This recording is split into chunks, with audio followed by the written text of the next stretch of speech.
আসসালামু আলাইকুম বন্ধুরা, সবাই কেমন আছো? আশা করি ভালো আছো। আমিও খুব ভালো আছি। তো আ আজ চা দিয়েই শুরু করলাম ভিডিওটা। তো এখন আমরা সবাই চা খাচ্ছি। চাটা খেয়ে উম বাড়ির যা কাজ থাকে সব করে নেবো। করে নিয়ে তারপরে আনাজ-টানাজ কাটবো। তো আজকে একটা নতুন রেসিপি তোমাদের সাথে শেয়ার করব। রেসিপিটা হচ্ছে নতুন ছোট, ছোট আলুর দম। তো এই দেখো নতুন ছোট, ছোট আলু নিয়ে নিয়েছি। এই আলুগুলোকে ভালো করে ধুয়ে নিতে হবে। গায়ে কেননা এই নতুন আলুগুলো প্রথম খুব বালি থাকে গায়ে, তো বালি কিচকিচ করে। সেই জন্য ভালো করে ২ বার ৩ বার জল পাল্টে, পাল্টে এরকম করে ধুয়ে নিতে হবে। আ যে অর্ধেক খোলাগুলো উঠে থাকে, ওই খোলাগুলোও যেন মানে আর কি পরিষ্কার হয়ে যায় সেরমভাবেই ধুয়ে নিতে হবে।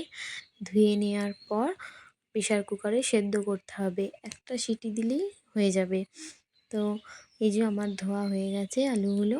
এবার প্রেশার কুকারে আমি আলুগুলো দিয়ে দেবো।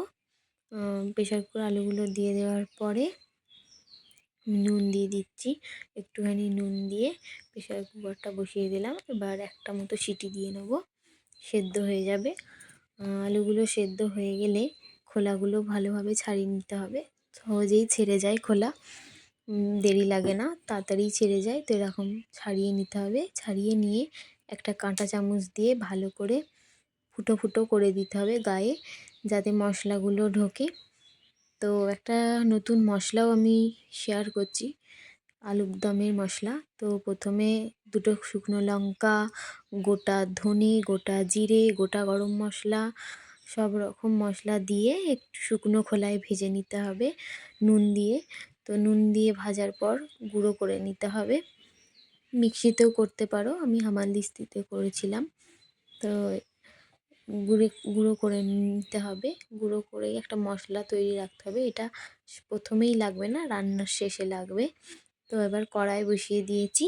কড়াই গরম হয়ে গেলে কড়াইয়ে তেল দিয়ে জিরে দিতে হবে, আর তেজপাতা আর শুকনো লঙ্কা দিয়ে একটু গরম করে নিতে হবে। গরম করে পেঁয়াজ দিয়ে দিতে হবে। পেঁয়াজগুলো হালকা লাল হয়ে এলে ওর মধ্যে আদা রসুন বাটা, সব রকম মশলাগুলো হচ্ছে ধনে গুঁড়ো, জিরে গুঁড়ো, হলুদ, লঙ্কা গুঁড়ো, এগুলো সব দিয়ে দিতে হবে। দিয়ে মশলাটাকে কষিয়ে নিতে হবে। নুন দিয়ে দিতে হবে। নুন দেওয়ার পর টমেটোগুলো দিতে হবে। দিয়ে একটু নাড়াচাড়া করে যদি মশলা তলায় লেগে যায় তাহলে একটু জল দিয়ে মশলাটাকে একটু মাখিয়ে নিতে হবে, তাহলে আর তলায় লাগবে না। তো এই দেখো আমি একটু জল দিয়ে একটু ঢেকে রেখেছিলাম যাতে টমেটোগুলো একটু গলে যায়। তো টমেটোগুলো ভালো গলে গেছে, মশলাটাও কষানো হয়ে গেছে। এবার আলুগুলো দিয়ে দিলাম। আলুগুলো দিয়ে ভালো করে মশলাটাই মাখিয়ে নিতে হবে।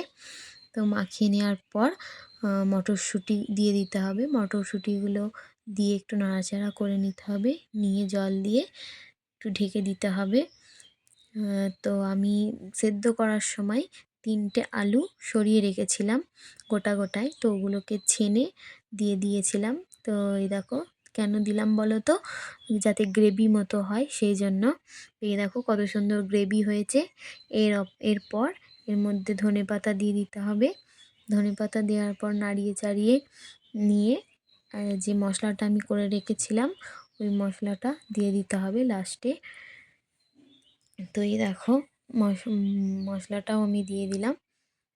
দিয়ে একটু নাড়িয়ে চাড়িয়ে ঢাকা দিয়ে দিতে হবে, তাহলেই আলুর দম পুরো একদম রেডি। তো এবার চলো আরেকটা রেসিপি বলছি, সেটা হচ্ছে কড়াইশুঁটির কচুরির পুরটা কীভাবে তৈরি করবে। তো প্রথমে কড়াইশুঁটি নিয়ে নিতে হবে।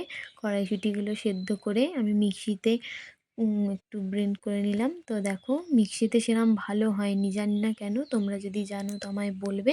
আমার মনে হয় এটা কাঁচা দিলে ভালো হতো, তো ওরকম হয়নি বলে ভালো, সেই জন্য মাকে আবার বললাম যে মাকে একটু শিলনোড়ায় বেটে দিতে। তো মা শিলনোড়ায় একটু মিহি করে দিচ্ছিল, দানা দানা হয়েছিল বলে। তো এই দেখো এরকম মিহি করে নিতে হবে। দিয়ে তেলে একটুখানি হিং দিয়ে তার উপর কালো জিরে দিয়ে আদা দিয়ে আর কাঁচা লঙ্কা বাটা দিয়ে একটুখানি ভেজে নিয়ে ওই যে বেটে রাখা পুরটা ওইটা দিয়ে দিতে হবে।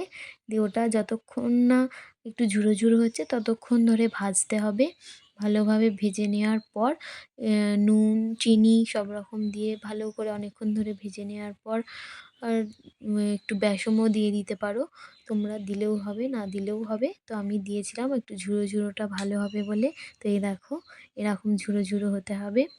তো এবার আমি ময়দা নিয়েছি। তো ময়দাটা মাই মেখে দিয়েছিল। তো এই দেখো প্রথমে ময়দা নিয়ে একটু নুন দিতে হবে, একটু চিনি দিতে হবে, দিয়ে সাদা তেল দিয়ে ভালো করে ময়ান দিতে হবে। তার মধ্যেই গরম হালকা কুসুম কুসুম গরম জল করে নিতে হবে। তো ওই কুসুম কুসুম গরম জলটা দিয়েই মাখতে হবে। তো ভালো করে মেখে নেওয়ার পর যেমন লেচি করো সেরকম লেচি করতে হবে। তো লেচি করে এরকম বাটির মতো করে নিয়ে ভেতরে পুর ভরে মুখটা এরমভাবে মুড়িয়ে দিতে হবে। তো এই দেখো এরম করে মুড়িয়ে নেওয়ার পর একটুখানি মুখগুলো যাতে ফেটে ফেটে না থাকে, তো এরকম চিপে চিপে করে নিতে হবে যাতে বেরিয়ে না যায় বেলার সময়। তো এই দেখো এরকম চেপে চেপে করে নিয়েছি। তো মা এদিকে বেলছিল। আমার লুচিটা ঠিক গোল হয় না, তোমাদের কেমন কী হয় আমাকে জানিও। আমার রুটি গোল হয় কিন্তু লুচি গোল হয় না, জানি না কেন। তো এই দেখো মা বেলে দিচ্ছিল, আর আমি ওইদিকে তেল বসিয়ে দিয়েছিলাম।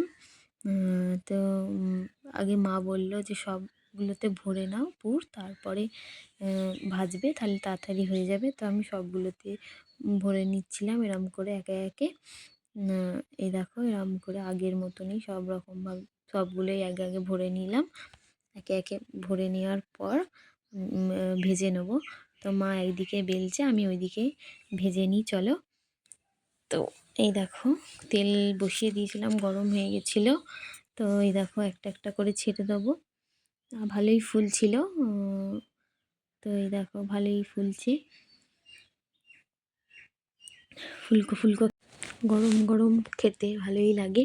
আবার ঠান্ডা হয়ে গেলেও নাকি চা দিয়ে খেতে খুব ভালো লাগে। আমি কোনো দিন খাইনি, মা বলছিল এগুলো ঠান্ডা হয়ে গেলেও চা দিয়ে খেতে খুব ভালো লাগে। তো আমার ভ্লগ তোমাদের কেমন লাগছে একটু কমেন্টে জানিও, কে কোথা থেকে দেখছো একটু জানিও।